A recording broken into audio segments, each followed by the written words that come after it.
Councilwoman Jan Perry, today's Tuesday, April the 10th. Oh, wait a minute. Okay, yeah, Tuesday, April the 10th. This is the Information Technology and General Services Committee. We may have a quorum in a minute. I would like to, okay, Mr. Buscaino is here. I would like to recommend that items 4 through 14 be approved on consent, as they are all requests to destroy obsolete records. Second. Great, all right. Remove. Great. So that leaves item... Oh, all right. Why don't we take item 3 first, since Councilman Englander is here. Did you want me to read the description? I can read it. On item 3, a motion by Mr. Englander, Perry, Zine, Krikorian has been submitted relative to the feasibility of establishing procedures that would allow departments to shop for lower commodity pricing, negotiate with contracted suppliers a new pricing, and purchase from a lower cost supplier if the contracted supplier fails to meet or beat the lower price. Okay, Mr. Englander. Yes, Madam Chair, thank you very much, and Honorable Joe Buscaino. Good morning. Good morning. Good morning. So thank you. This motion actually comes from years of frustration of working with many different departments and them not having the ability to shop for the lowest price and get the lowest price guarantee. And I just wanted to share a couple stories with you and then ask for your support on this. There are many, many stories over the last 9 years that I've been with the city that I can share, but 2 recent ones. One was our phone system was recently down in our district office. And when we called ITA, they came out and said it was the battery backup system that was out, and it was going to cost several $1,000s and roughly a 2-week delay to get the battery backup system, the power system supply, back for the phone system. A couple $1,000s, and I knew full well, being a tech junkie that I am, that I can pick up the phone and probably call Fry's Electronics or one of the local retailers and find it for $50 off the shelf and get it back up and running that day. They said we cannot do that because we're under contract with a vendor for phone supply equipment. And so I looked at the emergency situation. I got the controller on the phone as well as the general manager of ITA and coordinated a conference call and said, this is an emergency situation. We cannot be cut off from our constituents and residents for 2 weeks, and certainly not pay a couple $1,000s for something that should cost $50 that we can get the same day. They said, yes, we understand, but this is the city of Los Angeles and we're under contract. So we got the emergency provision approved. I called Fry's. They actually had it in stock, off the shelf, $49. We were back up and running that day. I understand that there was a police department, a station that was down for the same reason. They could not get the emergency supply and remain down. Half the station was down for 2 to 3 weeks, and it cost several $1,000s. There was another police division, in fact, Devonshire division, that just got approved and put in and installed a whiteboard, a smart board. And the smart board system could not be run on the computer that they had because the computer was obsolete and couldn't run the operating software. So they called, they were going to use the station funds, which were non-profits, the solid funds, supporters of law enforcement at Devonshire funds, that was raised from the community.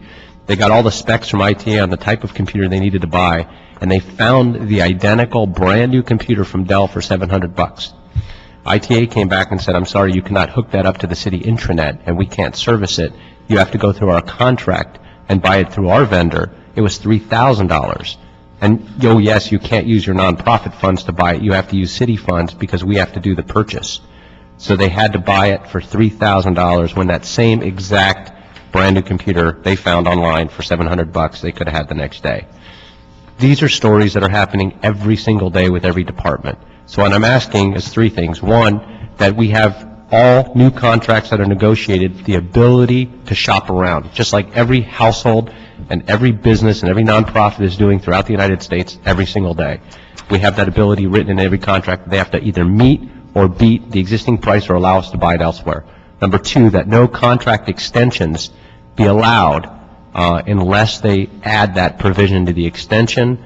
And then number 3, that we ask all vendors to opt in voluntarily, since we can't amend their existing contract, to show good faith and goodwill that they want to be good community partners, good corporate citizens with the City of Los Angeles, that they too voluntarily amend their contract and add that addendum to existing contracts. And that we review when we do an analysis, when we go out to bid on that contract again, that perhaps they would get points taken off if they didn't voluntarily opt in. I think it's critically important if we look at just all the audits that have been done recently, on top of all the stories that we all know.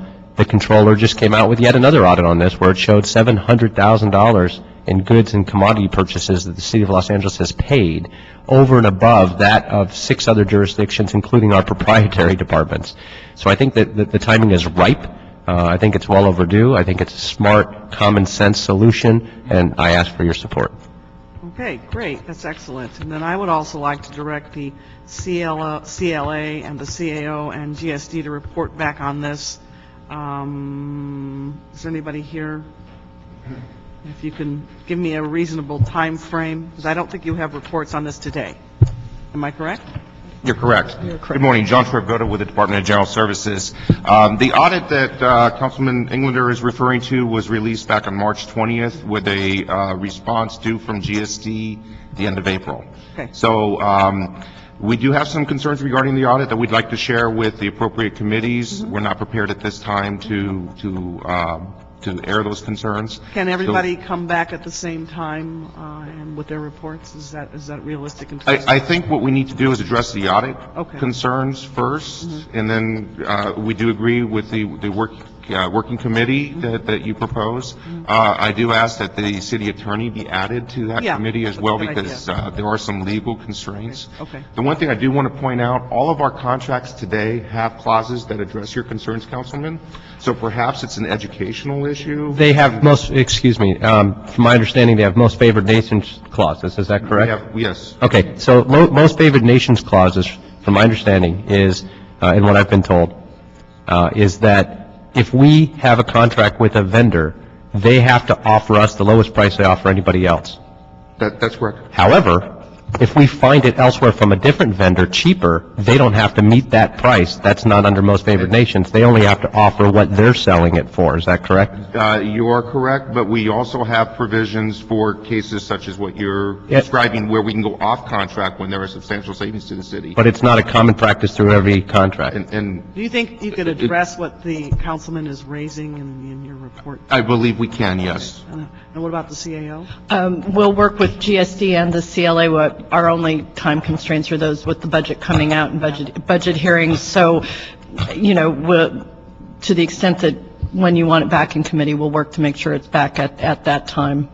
That's just our only. Because of the budget, I'm contemplating, because of the demands on staff across the board, of possibly rescheduling the next 2 meetings so that people will be available to, participate in that. But we haven't decided yet. And then you're from GSD? Correct.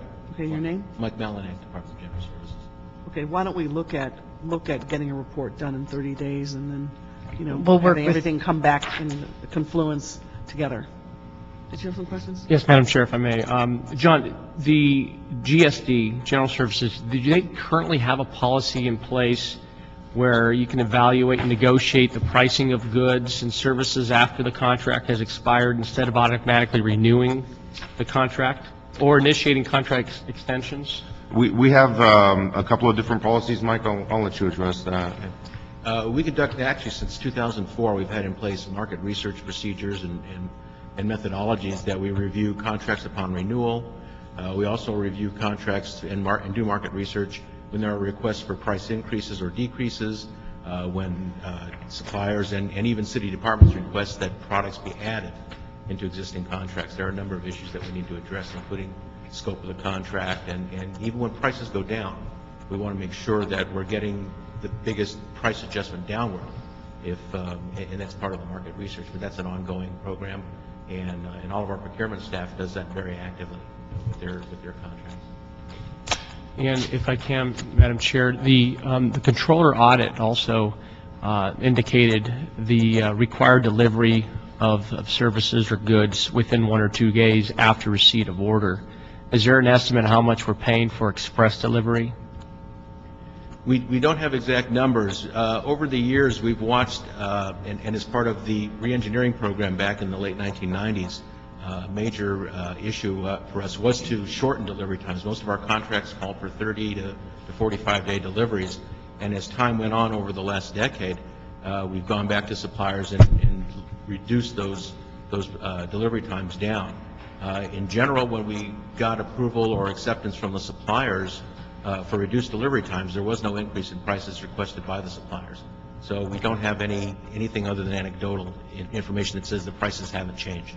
Okay. I'd like to commend my colleague, Councilmember Englander, and Madam Chair as well. I know you also supported this motion for bringing this forward to the committee and addressing this common sense issue that oftentimes I've been with the city and the police department for almost 15 years, and oftentimes I've been puzzled by how things can easily be fixed overnight, and yet we still have to wait for days to address ITA issues in the police station and beyond. So thank you so much for bringing this forward, and thank you for the report. Great, so let's shoot for the 30 days, and if we need to do something special in terms of a meeting or whatever, off the budget schedule, we'll figure it out. We'll work with you and your staff. Great. Okay, thank you. Great. Thank you very much. Thank you, everyone. All right, great. On item number 2, this was a Commission on Revenue Efficiency report on local procurement, and the president is unable to attend today's meeting, so we're going to continue this item until April the 24th. That leaves us with item number 1. For item 1, the Department of General Services has submitted a report relative to a lease for Express News. This is located at the Police Administration Building.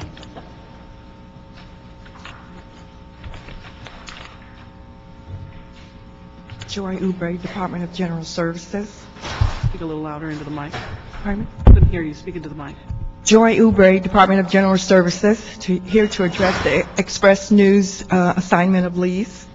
And this is a simple situation whereby the owner of Express News has some serious health issues, and he's been experiencing this for the last few months, and he has opted to assign his lease. We've checked out the buyers. We found that he has some viable buyers, and he wants to assign his lease, which as General Services have approved according to our report. Okay, so then Mr. and Mrs. Chon? That they are the buyers, yes. Okay, great. And that they've been fully vetted? Yes. All right. They seem to be, have they already begun the acquisition? The process, we're waiting for the approval of this committee and council. Mm-hmm. So basically, they'll step into the shoes of Mr. Khan? Absolutely. Okay. And then when would that commence? Pardon me? When would that begin? As soon as we get council approval. Okay. Will you be speaking with Mr. Khan? Yes, I shall. Would you tell him that I said that I hope that he recovers? He's a very decent person. It was a nice addition to the building. Absolutely. Yeah. I shall. And thank you. Yeah, absolutely. I would offer my approval. Yes, Okay, thank you. Thank you so much. This marks the end of the agenda. Any items that are not on the agenda, this is the public comment period. This is the opportunity to come forward and speak on the record. Otherwise, the meeting is adjourned. Thank you very much.